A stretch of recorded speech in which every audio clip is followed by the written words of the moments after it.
Mom and Dad are taking me overseas. This is just going to be luggage, so I'll leave this behind with you.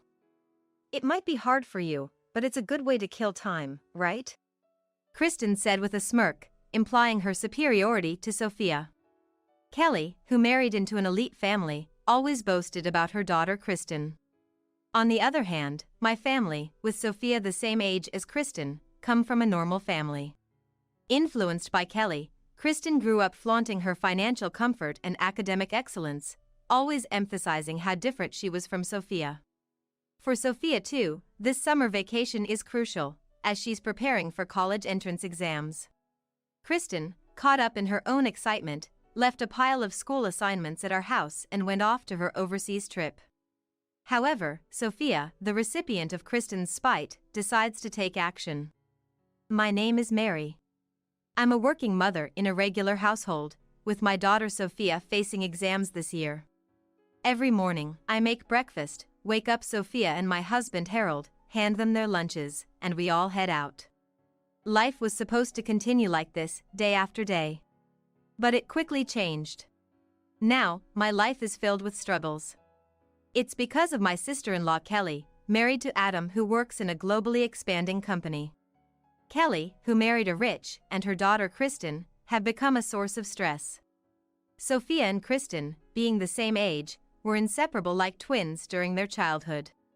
Living not far from each other's homes, family gatherings, especially during long vacations, meant they were always together. But as Kristen started attending various classes and tutoring, their playtime significantly reduced. Gradually, we lost touch with Kelly's family, and by the time we met again, Kristen, maintaining top grades at a prestigious private school, had become Kelly's pride. In Adam's absence due to frequent business trips, Kelly enjoyed her life as an elegant housewife.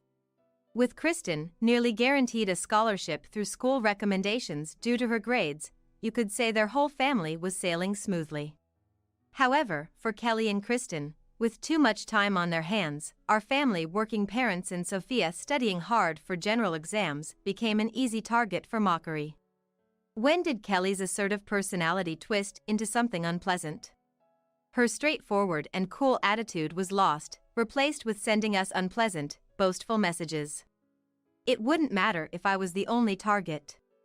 But on weekends, they started visiting, ostensibly to play with us. Bringing expensive confectionery as a pretext, clearly to disturb us, especially Sophia.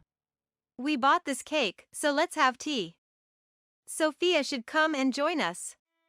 Kristen, go call her, Kelly said, summoning Sophia without my permission. Of course, Sophia was studying. Soon, Sophia came down to the living room, looking displeased. Kristen, with a somewhat mean smile, nudges her. People taking general exams have to cram a lot, right? Must be tough. But since your cousin's here to play, you should entertain her. Well, you don't need to study, but I. Unlike the provocative Kristen, Sophia is shy and can't stand up for herself. All I can do is try to end the tea party quickly. I swiftly prepared the tea and hastened them to finish the cake. Meanwhile, Kelly keeps bragging about how brilliant Kristen is and how hard she works at her extracurriculars. Isn't it odd? You're a mother and you hardly ever boast about Sophia. Kelly suddenly said so out of nowhere. But the reason I don't retort with boastful stories is that Sophia has asked me not to. Sophia possesses many virtues that neither I nor Harold have. I always want to counter. But Sophia seems to think there's no need to let Kelly and the rest know. I tolerate and respect Sophia's wishes, responding nonchalantly. Mom always bragged more about you than me, right? It's the same thing. Kelly, looking satisfied, laughed it off. Yeah, that's right. This way everything ends as if nothing happened. Yes, our parents also favored Kelly over me, always showing more enthusiasm and expectation for her. They sided with Kelly, who married the elite Adam, all the time.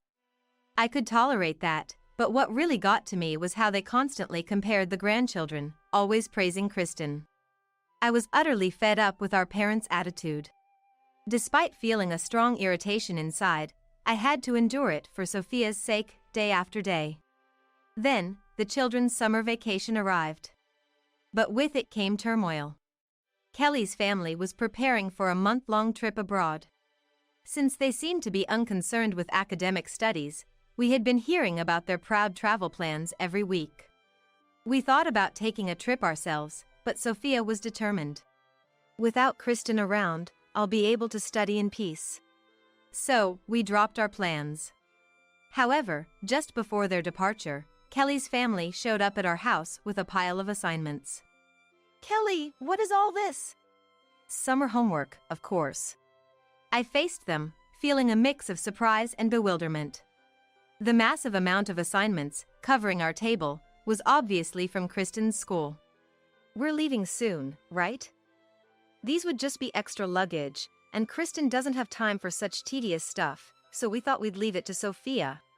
Yeah, it might be a bit tough for you, but give it your best shot. Sophia and I were both stunned. Kelly and her family wore smug smiles. They didn't even try to hide their condescending looks. But did they realize how absurd their words were? I have my own assignments, and summer courses too. For a student facing exams, there's no time to waste on trivial things. Sophia's dream school is highly competitive. She couldn't possibly spare time for Kristen's work on top of her own studies and summer courses. Sophia tried to speak up, but Kelly cut her off. It's Sophia's last summer in high school too, so I originally said no to this plan, you know. But you guys aren't going anywhere, right? Unlike our Adam, traveling must be hard for you guys. Kristen joined in with a spiteful look at Sophia. My school's on high level, so I'm not sure if Sophia can handle it, but it's a good study opportunity, right? After their carefree remarks, they left the blank assignments and departed for their trip. Adam probably didn't know about this. He's been away for work, leaving before the summer break. Without the fair and serious Adam around, they brazenly dumped this on us. I tried talking to our parents about Kelly's outrageous behavior, but they still sided with her, making me furious. You need to study anyways, so just do it. Kristen is giving you this chance, which makes her the better child. Sophia's not trying hard enough. Instead of complaining, why doesn't she just study quietly? My mom said so selfishly. With Dad always agreeing with her, I realized I couldn't expect anything from our parents. Dejected, I gave up on consulting them. Sophia not getting a recommendation was largely due to her reserved nature. Those selected for recommendation slots were active in student council, clubs, and had outstanding grades. Sophia, being shy, always found it challenging. But she was distressed enough to say she could study more in the absence of Kelly's family. I was filled with seething anger. Sophia too was furious. But, unlike my vehement refusal, she reacted differently. To my surprise, she started tackling Kristen's assignments alongside her own studies. I won't lose. If I can't beat Kristen, I can't beat the exams. Mom, I'll show them I can do it. That way of thinking never even crossed my mind, but Sophia was determined. I'll create work that will shut them up. She was breathing heavily.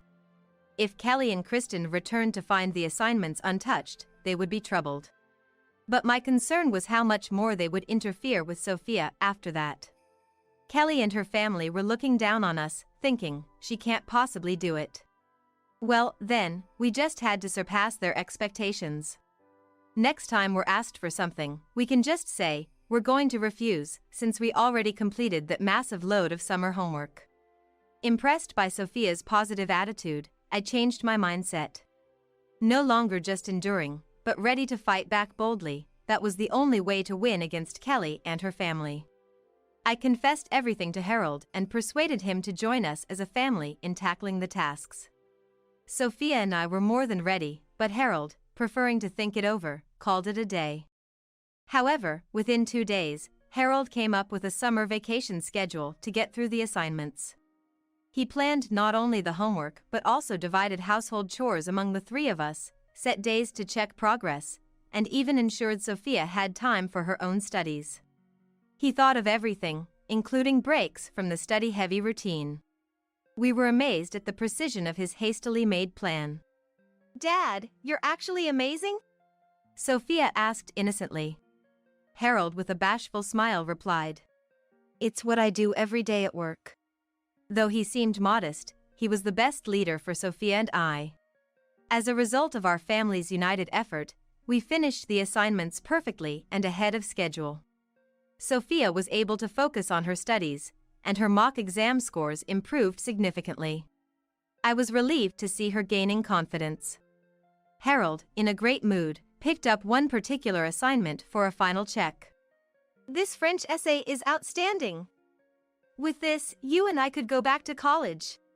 The truth is, Harold and I couldn't pursue doctoral studies due to financial reasons. Working on this reminded us of the French literature seminar room where we first met. That was how hard we were tackling the assignments. Studying and researching really was fascinating. So fascinating that it made me worry that Kristen, who considers such things as troublesome, might miss out on this joy. Right before summer vacation ended, Kelly's family returned. They collected the assignments without much inspection, seemingly satisfied that they were just done. Their own stories seemed far more important to them. Then, a few days into the new term, an unusually cheerful Kelly and her family visited. Apparently, some of the assignments were exceptionally good, earning praise from teachers. Kelly and Kristen were proud, despite having no part in the work. "And the French essay? Next week, it will be presented as an outstanding piece in front of everyone." Which reminds me, didn't you and Harold major in French literature or something? Seems like it didn't lead to great job prospects. Anyways, since it's Kristen's assignment, she'll be the one receiving the accolades. Kelly probably enjoyed thinking we were desperately working on just a child's homework. Kristen could hardly contain her mocking laughter, delighted with the bonus recognition. Later, Kelly sent us a photo of Kristen holding the award certificate, but I just replied, "Congratulations," and deleted the picture. However, trouble arose the following month. In the middle of the night, an enraged Kelly barged into our house. Kristen crying beside her. "Hey Mary! Write that French thing again. You did it once, so you can do it." What? At this ungodly hour? You're asking for French. As I tried to calm down the frantic Kelly at the front door, Harold and Sophia woke up. The French essay from the summer vacation, which earned Kristen the recognition, was selected for a presentation at the cultural festival. She accepted, thinking it was just a reading, but then was told to submit a new essay for another competition. Kristen struggles with French, even simple compositions are hard for her. So she thought, "I'll just have Sophia write it again," and imposed a deadline on Sophia without her consent. But Sophia ignored the new French essay request. The unity during summer vacation had grown into a big confidence boost for her, strengthening her trust in the family. Today, just before the festival, Sophia finally responded to Kristen, who was angrily pressing for the deadline. "I didn't write the summer vacation essay, so I don't know. Why don't you ask Mom and the others?" Kristen, always hiding behind Kelly, was essentially a timid and mean-spirited girl. She couldn't say anything directly to us. Sophia was unusually cold to her, and in a panic, she thought of consulting Kelly, but unfortunately, she was out at a mom friend's party and didn't get home until very late at night. When Kelly got home, Kristen was waiting and crying, confessing about the essay. Kelly, who had no intention of going to the cultural festival, calling it child's play, was therefore uninformed and shocked. Without caring that it was midnight, she rushed over to our house in a panic. "So, it's about that French essay. Make a new one, please." Poor Kristen, she's been deceived by Sophia. It seemed that was the situation. Honestly, I was surprised at Kelly's audacity to leave such a big problem entirely up to us.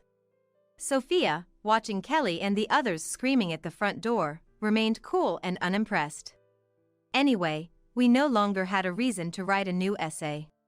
I recommended admitting honestly that she couldn't write. "I can't let her do something so pathetic," Kelly retorted. But our family firmly continued to refuse. "We've done our duty with the summer assignments. We won't do anything more." Enough is enough, or we'll call the police, or Adam, before that. With Harold's words, Kelly suddenly fell silent and took Kristen home with her. A few hours later, our home phone rang. It was our displeased mom back home. Apparently, Kelly had gone crying to her parents right after. "You should write Kristen's essay," Mom said. But maybe because she was woken up at an unreasonable hour, Mom was complaining differently than usual, not taking Kelly's side. Seriously, both Kelly and Kristen are the worst. Kelly is always angry, and Kristen is always just tagging along. Calling in the middle of the night without even considering the inconvenience of others. The phone call continued with complaints about Kelly. Mom might be a victim in her own way, but she just seemed to be looking down on Kelly. I quickly refused to help with the essay. We no longer wanted to be involved with them. Later, they somehow managed to finish the French essay using a translation app. Naturally, the quality was miles apart from the summer assignment. The teachers were in an uproar over the poor quality. There were even suggestions that the award-winning assignment might have been plagiarized, and Kristen was questioned. "That essay you submitted for the festival, I've never seen such poor quality. We've discussed it with other teachers, and we think we need to verify if you really wrote your summer vacation essay yourself." "I did it, teacher. I really did. I didn't plagiarize, I swear." "If that's true, there's no way your essay would be this poorly written. The simple grammar and spelling mistakes are glaring. It's as if it was hastily written in a panic to meet the deadline. For a high school student, anyway, you'll have to explain properly." After being repeatedly questioned by the teacher without her mother's protection, Kristen finally confessed to having someone else do all her assignments. As a result, her grades were reassessed. The presentation at the cultural festival was, of course, cancelled, and she was given a suspension, with more assignments than those from the summer vacation. Her internal grades were significantly reduced. The details of the assignment commission were also recorded in her report, and it seemed the incident was over. But that was not the end. Following the severe reprimand she received, classmates started confessing problems with her school life. Turns out, Kristen had been targeting poor or timid kids, throwing money at them to forcefully do her assignments. It was revealed that those who couldn't resist because of poverty or those humiliated and laughed at when called out by Kristen's group brought the issue to light. The school tried to settle the matter quietly. To clarify the situation, Kristen underwent several interviews and investigations. This was no mere issue for a report card. The incident led to the cancellation of Kristen's designated school recommendation. Since the second-ranking student took her place, Kristen was forced to take general entrance exams, but she had long lost any time to study at school. The season quickly turned to exam season, and, as a result of her lack of study, she failed everything. On the other hand, since Kelly and her family hardly visited our house after the cultural festival, Sophia, who had diligently studied, got into a university. Her efforts paid off, and she got into the national university she wanted. Our house was wrapped in a celebratory mood, and I made a lavish dinner to celebrate. Kelly, without changing her heart, forced Kristen into a gap year, fearing they would be seen as a family that couldn't send their daughter to college. Kristen, maybe due to her pride, started studying at home but made no progress. The atmosphere in Kelly's house grew worse by the day, with constant parent-child fights, but all they blamed was us. Adam finally became suspicious of Kristen's attitude, which seemed to target Sophia excessively. He was completely unaware of the incident Kristen had caused at school. But once it was revealed, Adam was deeply shocked. "I can't believe it. Kristen has grown into a person who looks down on others, flaunting her wealth and just taking what's good." Kelly had baseless absolute confidence in her parenting. Adam trusted her, but it was Kristen who had caused an incident involving the school and several classmates. Desperate, he tried to convince them to at least apologize to our family, but their pride got in the way, and they refused. They wouldn't bow their heads and instead kept trying to put the blame on us. Adam, hearing bad things about us every day, came to despise his wife and child from the bottom of his heart and eventually decided to divorce. Kelly and Kristen, kicked out of their luxurious house, decided to return to their parents' home. Kelly thought they would be welcomed since they brought cute Kristen, but things didn't go as she planned. Our parents, who always supported her, started treating Kristen almost like a jinx because of the multiple problems she caused. And their attitude changed drastically. They had always been harsh on Sophia but now turned to her with kind voices, desperately trying to please her. They even tried to send her expensive gifts. This confused both me and Sophia. For your successful admission, how about we buy you a luxury brand bag? You've worked so hard, you deserve all the luxury. Yeah, unlike Kristen, it's okay if it's a bit expensive, tell your grandpa what you want. Their parents praised Sophia and disparaged Kristen. Sophia had long lost her affection for her grandparents and wouldn't be appeased with a brand bag. Neither me nor Sophia wanted to get back at Kelly and her family for what they had done. We didn't want to look down on them, so we refused the gift even if it was for celebration. Why were our parents trying to please us? It seemed to be related to Kelly and her family coming back. Kelly's back, right? We want you to help her. For the family. You know, we're getting old, and there are household chores. My mother hesitated on purpose. They couldn't handle Kelly and her family, so they were calling us to take care of them. But we had long lost any desire to see Kelly and her family's faces. Not just me, but my whole family refused and didn't step into my parents' house. Moreover, we had no intention of visiting them anymore. To my parents who were desperately trying to please us at our front door, Sophia smiled back and said, "We're moving. We're not coming back to this town, so take care of Kristen and her family. I have university, so please don't bother us anymore. Goodbye." What? Our parents could only stand there with mouths agape. Yes, we had decided to move altogether after that summer vacation, regardless of the exam results. And so, we cut ties with my parents and Kelly's family and headed to a new town. The ones left behind are reportedly fighting every day at my parents' house. Since the divorce with Adam was finalized, their living standards plummeted, and Kelly, with no face to show to her mom friends, became increasingly reclusive. Without jobs, the mother and the daughter blamed each other in a nasty fight, causing uproar with my parents almost every day. As for us, we are expanding our social circle smoothly at the new place. Sophia studies seriously at the university, immersing herself in seminar research. She has made new friends in addition to her high school ones and looks happy going to the university every day. It was a year of mostly studying, but now Sophia has grown enough to balance both study and play. I hope she goes out more from now on. Although the moving expenses were a bit of a burden, we have enough savings for her to choose her favorite path. The unreasonable task of the summer vacation assignment was an absurd incident, but someday we'll be able to laugh about it, saying, "Remember when that happened?" By then, we'll remember not the malicious faces of Kelly and her family, but the unity and effort of our own family.